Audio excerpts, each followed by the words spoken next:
What if I told you that one of the most sought after sports car types in the world wasn't safe, wasn't sensible, and wasn't even new? What if I told you it was born with a pre-war six-cylinder engine and developed for gentlemen racers in tweed jackets, ascots, and a bunnet? It managed to be developed into one of the most outrageous sports cars in history with a dangerous reputation. They call it the Widowmaker. And yet, you still want one, don't you? With this key, you unlock this garage with the key of imagination. Beyond it lies another dimension, a dimension of sound, of speed, of steel and dreams. You're moving into a world where horsepower haunts history and chassis bend to what could have been.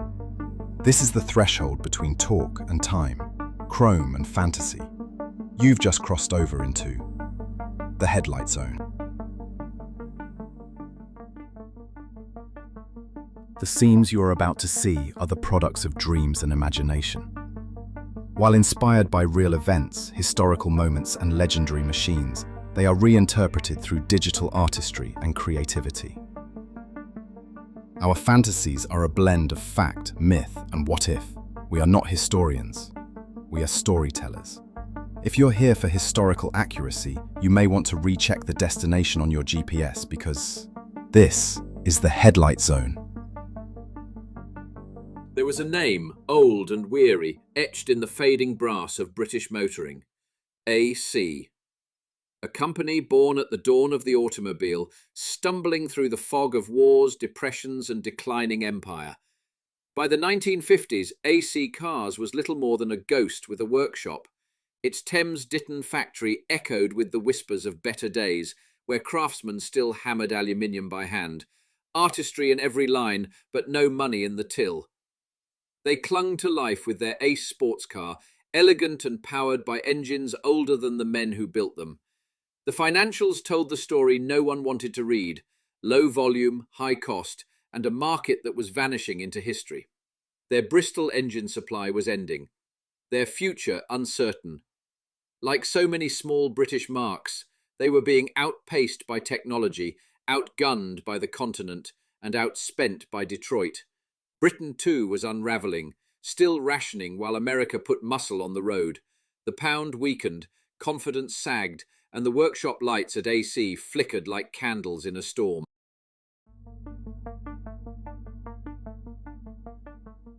It began as a gentleman's roadster, the AC Ace.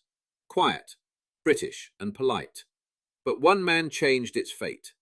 A Texan with a racing heart and a stopwatch for a soul. Shelby. He tore out the civility and stuffed in V8 thunder. Shelby's dream was never just about brute force or brash style. It was about beating Ferrari at their own game on the hallowed tarmac of Le Mans. After his own racing career was cut short by a heart condition, Shelby turned his attention to building cars that could win. The Cobra was born from that ambition, an unassuming British AC chassis stuffed with a monstrous American V8. It was fast, loud, and unmistakably aggressive, but at Le Mans, finesse mattered.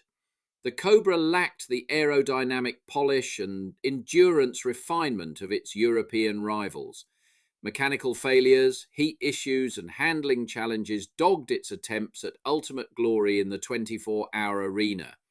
Yet while it didn't rack up a first-place finish at Le Mans, in 1965, a Cobra Daytona Coupe did earn a GT3 class win and finished 8th overall. It was the Cobra's greatest success at Le Mans. In spite of not winning overall, the Cobra became something far more enduring, a cult legend. Its defiant attitude, snarling soundtrack, and raw, visceral connection to the driver made it unforgettable. The Cobra didn't just race, it brawled, and in doing so, it captured the hearts of enthusiasts around the world. Shelby may have fallen short of his dream in France, but he succeeded in creating an icon, one that outlived the trophies and inspired a global movement of replica builders, tuners, and weekend warriors chasing that same loud, unapologetic spirit. What Carroll Shelby made wasn't just fast, it was dangerous. The Widowmaker earned its name the hard way, not through myth, through metal and mayhem. It wasn't fatality that built the legend.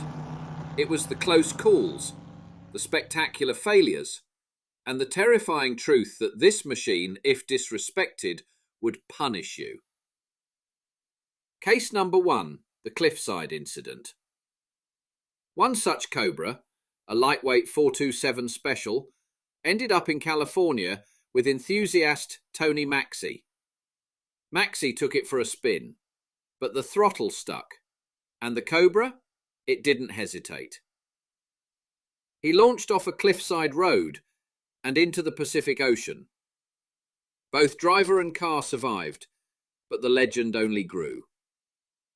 Case number 2, Shelby's own monster, CSX 3015. Even Carroll Shelby himself wasn't immune. His personal car, CSX 3015, wasn't just a showpiece. It was a fire-breathing prototype Shelby raced in Nevada's Turismo's Visitadores. The car reportedly blew out windows, woke up entire towns, caught fire multiple times, and still, it finished. The Cobra was never tamed. It was copied, cloned, summoned in fiberglass and steel by men across the globe. Each replica, a resurrection. Each builder, a believer in the dark art of speed and power. Dax, AK, XCS, Gardner Douglas, Factory 5 and more. They keep it alive, not as a tribute, but as a challenge. The moral? These aren't just cars. They're wicked artifacts wrapped in fiberglass and fueled by gasoline and testosterone. And in the hands of the wrong driver, they don't just crash, they write headlines. And yet, despite all the chaos, carnage and cobras in the drink, these cars now fetch prices that make supercar owners blink. CSX 3015 sold at Barrett Jackson for $5 million US. That's over £2.8 million, a record for an American-made car. Replicas too. Turnkeys from respected builders can command over £100,000. And the top-tier builds? Some cross 6 figures without breaking a sweat. So what is it that makes a man want to stare death in the face, strap into a racing harness, and call it freedom? Why exactly do we want to build the Widowmaker?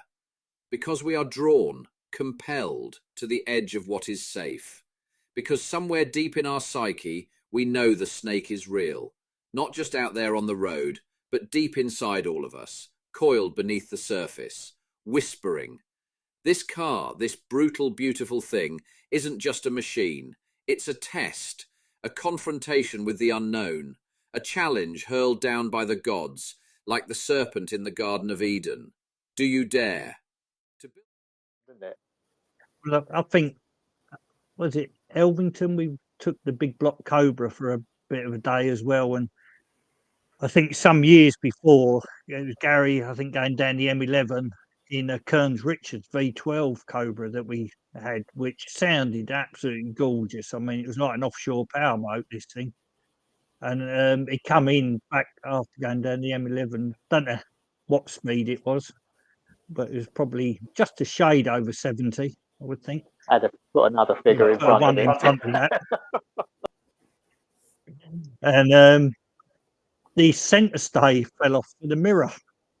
It couldn't get back on. I'm thinking, what's happened? And realised the amount of pressure that was on the screen was actually bending the screen back. And then you sort of look at what holds the screen on, and it's just some brass. I can say for sure that Cobras in the day, when they said they did 200 mile an hour, it certainly weren't with a windscreen on. I think you'd be wearing it. And the thing is, with the Cobra, the air gets in the back of them as well, and they actually get very light. So we was up at Bruntingthorpe, and I said to Gary, I said, what sort of top speed can we do? He said, I wouldn't push it much over 180, the windscreen. And I what was that chap's name? It was the not Pen Roberts, was it? It was, his mate. I can't remember his name now. he had like a handlebar moustache. He was like this hit car reporter, and he used to. So I said, "Well, bring your camera with us, and we'll have a bit of fun then." And I think we was just about 180 in the Cobra, and it was just under 4,000 RPM with the big block. That was the 502 one with an 8-litre Chevy in it. That was a lovely car. Beautiful. But the fifth gear was so long geared, wasn't it? It was that was geared for 200 mile an hour, and he actually put a picture in the magazine of the 4,000 RPM, about 180 mile an hour coming down the straight that Brunting thought that was. We actually went through one chicane really, really quick, which I wouldn't have attempted again because we only had about 2 inches of runway left on the exit. And this other chap there, he thought he was he took this pretty girl out in it and tried to do the same thing. And we just heard a big screech of tyres, black smoke, and here he ended up in the weeds with it. Come and shook her hand after. I don't know how he got through there that quick. But yeah, I wouldn't have attempted it again. But it was just things we did, when other sort of constructors were out there, you had to make yours look better than anybody else's. To build a Cobra is to reach for the forbidden fruit, to embrace risk, lust, raw power, the very things we were told to fear, and in doing so, to become something more. The Widowmaker doesn't ask for restraint. It demands your attention, your courage, your willingness to look straight into chaos and not blink.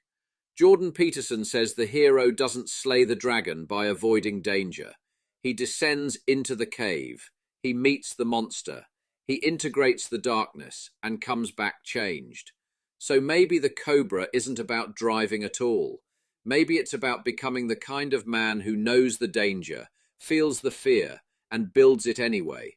Perhaps it's the allure of challenging a dark dream that you just can't outrun. And then, what's my second one? Tilly. Tilly's me also, my second favourite Cobra.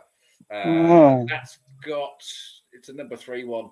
That's got, yeah, I think that's got an LS3. It has. LS3, yeah? Yeah, there she is, look. Oh, there she is. Gorgeous. Yeah. And that's the one you took to Le Mans Classic a couple of years ago as well, because I remember that's right. One of our members filmed you pulling up on the Northwest Kit Car Owners Group stand. Yeah, that's right. It was quite amusing because they were filming from the front as you pulled in and backed it up. But all the people on the banking behind all looked behind to see what was reversing up. So yeah, absolutely. I mean, your cars always have a great presence. Yeah, we've got a few in here at the minute. Just wander through the showroom. We've got wow. We've got quite a few in. We just finished building this one actually. This is a left-hand drive one going out to left-hand drive as well. Yeah. Yeah, this one goes out to Tenerife next week. Wow, and that's a turnkey car. That's a turnkey car, obviously, for him. That's a brand new car. Yeah. Wow. Your showroom looks amazing. Keep walking. Yeah. So we just bought this one in. Bumblebee. So you're talking about names. This one was called Bumblebee. Okay. For obvious reasons. Super built by a gentleman, John Greenwood, and he's had it a one-owner car, very authentic. Beautiful car. So that one is Blueberry. That one is Bumblebee. Yeah. That's Timmy Turbo. So that's the big horsepower. I've not heard of Timmy Turbo, but obviously with the name Turbo, that's going to be a big number horsepower wise. Yeah, so that's sort of between 800 and 1,000 horsepower. Wow. I know, bit silly, really. Yeah. It doesn't matter how fast it is or how dangerous. You have already made your choice. You want it, and that is all that really matters. You've just driven through the Headlight Zone. Thank you for joining us in our Widowmaker fantasy. Please take a moment to like, subscribe and share. It really helps. If you've got a snake story about your Cobra, leave a comment. We're always looking for rabbit holes to explore, so if you've got a Headlight Zone topic you'd like to tell us about, by all means shoot us a line.